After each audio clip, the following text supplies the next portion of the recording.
வணக்கம். நான் உங்க friend Jaya Srinivasan. Welcome to veggies recipe. இன்னைக்கு நம்ம வெஜ்ஜீஸ் ரெசிபி கிச்சன்ல பட்டு சாரி மெயின்டெனன்ஸ் பத்தி தான் நம்ம பார்க்க போறோம். பட்டு சாரீஸ் அப்படின்னாலே லேடிஸ்க்கு ரொம்ப பிடிச்சது. நமக்கு வந்து நிறைய ஒரு நல்ல நல்ல ரிமெம்பரன்ஸ் வந்து அந்த பட்டு சாரியோட கலந்துருக்கும். அதாவது கல்யாண புடவைகள், அதுக்கு முன்னாடி வாங்கின புடவை, கிஃப்டா வந்தது, நம்ம பர்டிகுலரா இதுக்காக அப்படின்னு வாங்கினது, இப்படி ஒவ்வொரு சாரி பார்க்கும்போது நமக்கு ஒரு ஸ்டோரி கண்டிப்பா ஞாபகம் வரும். அதே மாதிரி ஒரு ஃபங்க்ஷன்ஸ் அப்படின்னு போகும்போது அந்த பட்டு சாரி கட்டிட்டு போறதே ஒரு அழகுதான். அந்த மாதிரி சாரீஸை நம்ம எப்படி நீட்டா அழகா ரொம்ப வருஷம் ஆனா கூட நல்லா புதுசு போல டேமேஜ் ஆகாம எப்படி பாதுகாத்து வச்சுக்கணும் அப்படிங்கிற விஷயம் தான் இன்னைக்கு பார்க்க போறோம். ஃபர்ஸ்ட் டைம் பாக்குறீங்க அப்படின்னா ப்ளீஸ் சப்ஸ்கிரைப் பண்ணுங்க. பெல் ஐக்கானை கிளிக் பண்ணி ஆல் ஆப்ஷன் கொடுத்தீங்கன்னா நான் போடக்கூடிய எல்லா வீடியோஸும் குவிக்கா வந்து உங்களுக்கு ரீச் ஆகும். இப்போ இங்க வச்சிருக்கிற சாரீஸ் அப்படின்னு பாத்தீங்கன்னா அவங்களுக்கு இந்த டிசைன் அந்த பிரிண்ட் எல்லாம் பார்த்தாலே தெரியும், பழைய சாரீஸ் தான். கிட்டத்தட்ட ஒரு 35 வருஷம் அந்த மாதிரி பழைய சாரீஸ் தான் இதுல இருக்கு. இதை நான் எப்படி மெயின்டைன் பண்ணி வச்சிருக்கேன் அப்படிங்கிற விஷயத்த நான் உங்களோட ஷேர் பண்ணிக்க போறேன். ஃபர்ஸ்ட் விஷயம், பட்டு சாரீஸை வந்து இந்த மாதிரி ஹேங்கர்ல போட்டு வச்சுக்கணுமா இல்ல நம்ம மடிச்சு வச்சுக்கணுமா, எந்த மெத்தட் வந்து கரெக்ட் அப்படிங்கிற டவுட் எல்லாருக்குமே இருக்கும்.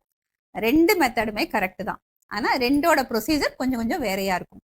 சாரீஸ் வந்து நம்ம இப்படி மடிச்சு வைக்கிறோம் அப்படின்னு வச்சுக்கோங்களேன், நம்ம பொதுவா எப்படி வைப்போம், அந்த ஷெல்ஃபோட ஹைட் எவ்வளவு இருக்கோ அந்த ஹைட்டுக்கு வந்து ஃபுல்லா எத்தனை சாரி நம்மளால வைக்க முடியுமோ அவ்வளவு நம்ம வச்சிருவோம்.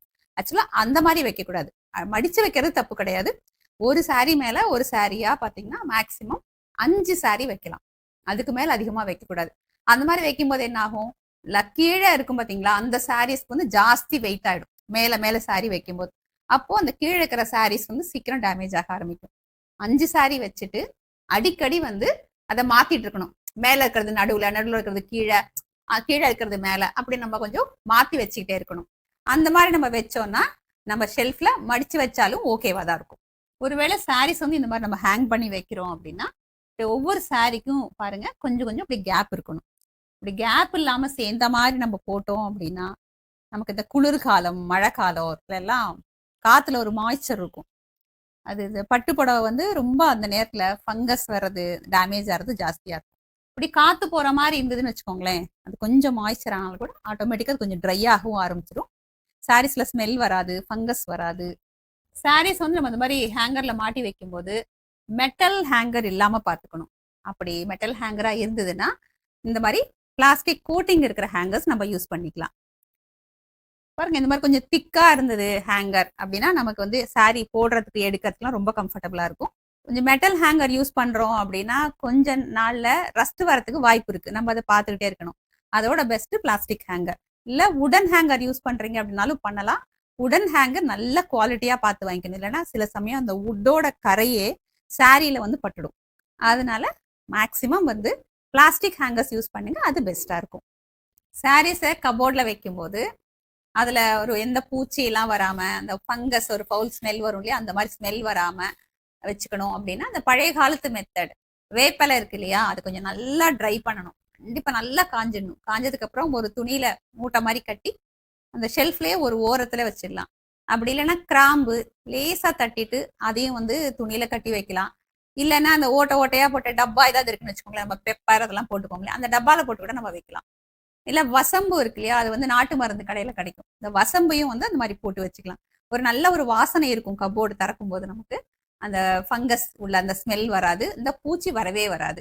அப்படி பாதுகாத்துக்கலாம். நாப்தலின் பால்ஸ் வைக்கிற பழக்கம் இருக்கு, அதுதான் ரொம்ப பிடிக்கும் அப்படின்னா எப்பயுமே அது வந்து சாரியோட டச் ஆகாம தனியா ஒரு கார்னர்ல அந்த மாதிரி போட்டு வச்சுக்கலாம். ஏன்னா சில சமயம் வந்து அது கரைஞ்சி பட்டு சாரீஸ் வந்து ஃபேடாகவும் கலர் மாறவும் நிறைய வாய்ப்பு இருக்கு. சாரீஸை வந்து 3 மாசத்துக்கு ஒரு தடவை, அதாவது ஒவ்வொரு சீசன் நமக்கு மாறுது இல்லையா, அது மாறுறதுக்கு முன்னாடி சாரியை நல்லா ஃபுல்லா பிரிச்சிடணும். இது பாருங்க, நல்ல பழைய புடவை என்னோடது, பார்த்தாலே உங்களுக்கு தெரியும். இது இந்த சிங்கிள் பார்டர் இதெல்லாம் இப்பெல்லாம் வரதே இல்லை அப்படின்னு நான் நினைக்கிறேன். இந்த சாரியை நல்லா ஃபுல்லா மடிப்பை மாத்தணும். இப்போ மடிப்பு வந்து இங்க இருக்கு இல்லையா, அடுத்த தடவை நம்ம மாத்தும் போது சாரியை ஃபுல்லா பிரிச்சுட்டு இந்த சைடு மாத்திக்கணும். பாருங்க, இப்ப போன மடிப்புனால இங்க ஒரு ஃபோல்டு வந்திருக்கும் பாருங்க, இந்த லைன் வந்திருக்கு இல்லையா, இந்த லைன்ல தான் விட்டு போகும். அதனால நம்ம இந்த லைனை வந்து மாத்திக்கிட்டே இருக்கணும்.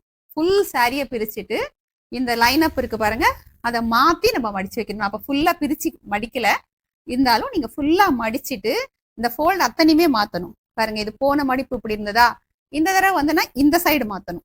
இந்த மாதிரி எல்லா மடிப்பையும் ஃபுல் சாரியை பிரிச்சுட்டு அந்த மடிப்பை ஃபுல்லா மாத்தி நம்ம மடிச்சு வச்சுக்கணும். இதை ஒரு 3 மாசத்துக்கு ஒரு தடவை பண்ணணும். அந்த மாதிரி பண்ணும்போது சாரியை எடுத்து வெயில் ரொம்ப படாத இடத்துல பொடியில கொஞ்சம் நேரம் போட்டு கொஞ்சம் நல்லா காத்து வரும் இல்லையா, காத்துல கொஞ்சம் அந்த ஸ்மெல் ஏதாவது இருந்தாலும் போயிடும்.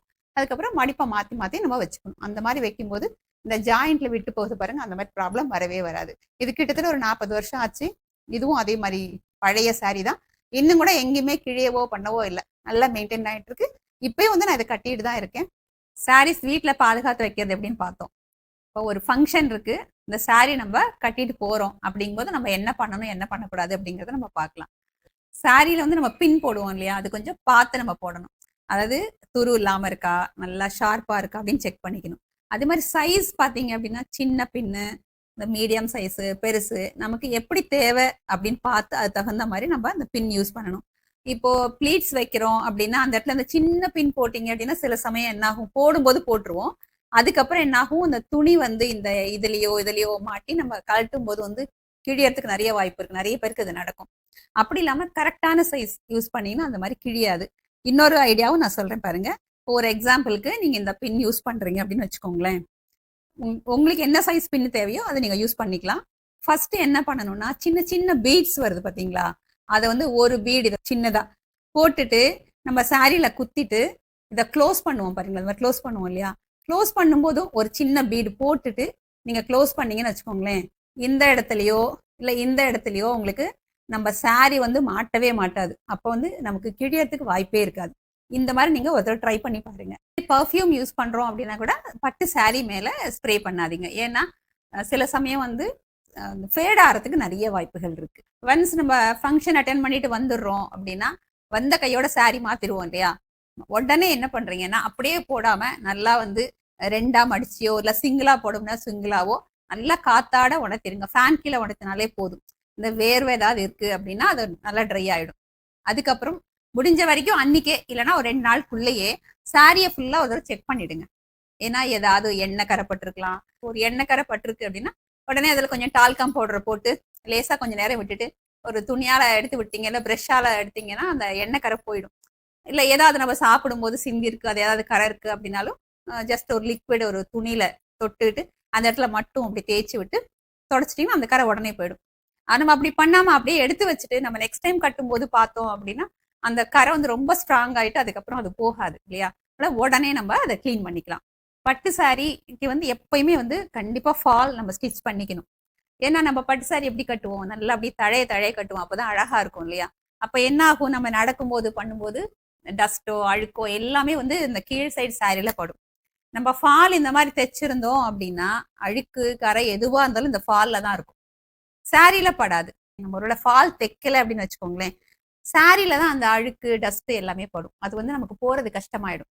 அதே ஃபால் இருந்தது அப்படின்னா எல்லா டஸ்ட் அழுக்கு எதுவுமே இதுல படியும். நம்ம வீட்டுக்கு வந்ததுக்கு அப்புறம் ஒரு துணியை நல்லா நனைச்சிட்டு நல்லா புழிஞ்சிட்டு ஃபால் மேல இந்த துணியால அப்படி தொடச்சிட்டீங்கன்னு வச்சுக்கோங்க, அந்த டஸ்ட் ஃபுல்லா நீட்டா போயிடும்.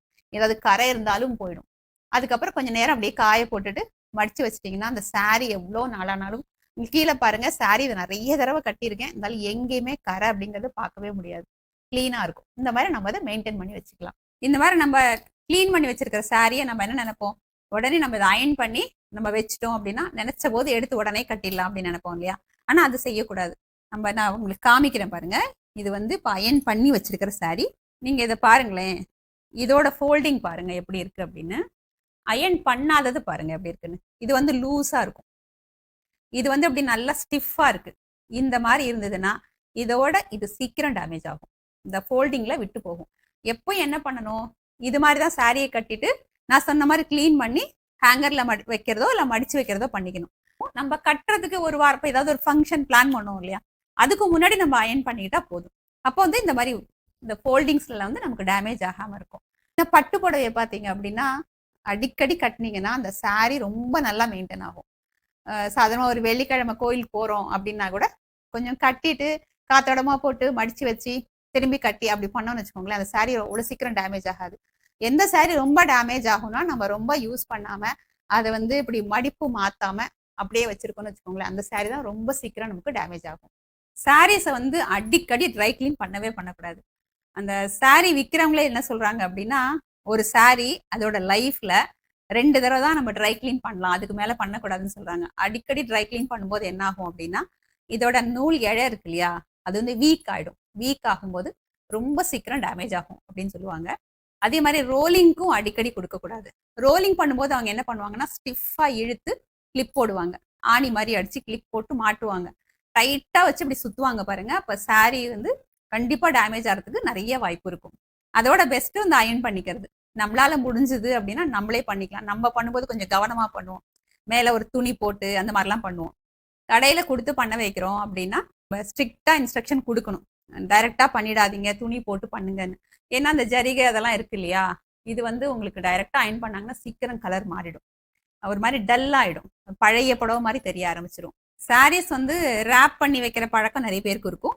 ஆனா அந்த பிளாஸ்டிக் கவர்ஸ்ல வந்து எப்பயுமே ரேப் பண்ணி வைக்க கூடாது. அந்த மாதிரி வச்சோம்னா கொஞ்சம் கூட காத்து படாம சாரியோட அந்த ஜரிகை சீக்கிரம் கருப்பாயிடும். சாரியோட கலரும் கொஞ்சம் மாறிடும்.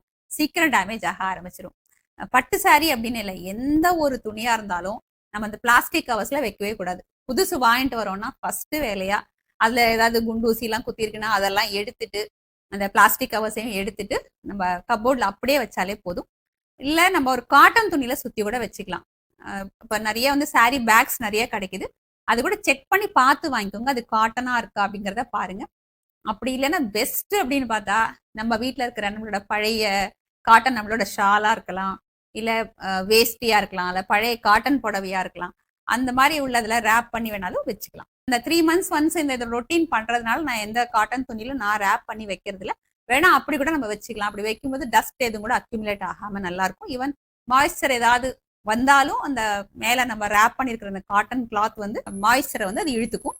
இந்த மாதிரி நம்ம அதை சாரீஸை பாதுகாத்து வச்சுக்கிட்டோம் அப்படின்னா நம்மளோட எவ்வளோ பழைய புடவையா இருந்தாலும் சரி. நிறைய பேர் வச்சிருப்பாங்க பாருங்க, எங்க பாட்டியோட புடவை, எங்க அம்மாவோட புடவை எல்லாம் வச்சிருப்பாங்க. இந்த மாதிரி பாதுகாத்து வைக்கும்போது அந்த சாரீஸ் வந்து ஃபர்ஸ்ட் கிளாஸா இருக்கும். நம்ம ஆசை ஆசையா வாங்குற நிறைய பைசா போட்டு கூட வாங்குறோம் பட்டு புடவை. அதுக்கு கொஞ்சம் நம்ம நேரத்தை கொடுத்து மெயின்டைன் பண்ணி வச்சுக்கிட்டோம் அப்படின்னா எவ்வளோ நாளா இருந்தாலும் அந்த சாரீஸ் வந்து புதுசு போல நீங்க எப்ப கட்டினாலும் ரொம்ப அழகா இருக்கும். இந்த வீடியோ கண்டிப்பா எல்லாருக்குமே ரொம்ப யூஸ்ஃபுல்லா இருந்திருக்கும் நான் நினைக்கிறேன். இந்த வீடியோவை பார்த்துட்டு கண்டிப்பா லைக் பண்ணுங்க, உங்க ஃப்ரெண்ட்ஸ் அண்ட் ஃபேமிலியோட ஷேர் பண்ணுங்க. புது ரெசிபியோட நாளைக்கு நான் உங்களை மீட் பண்றேன். தேங்க்ஸ் ஃபார் வாட்சிங்.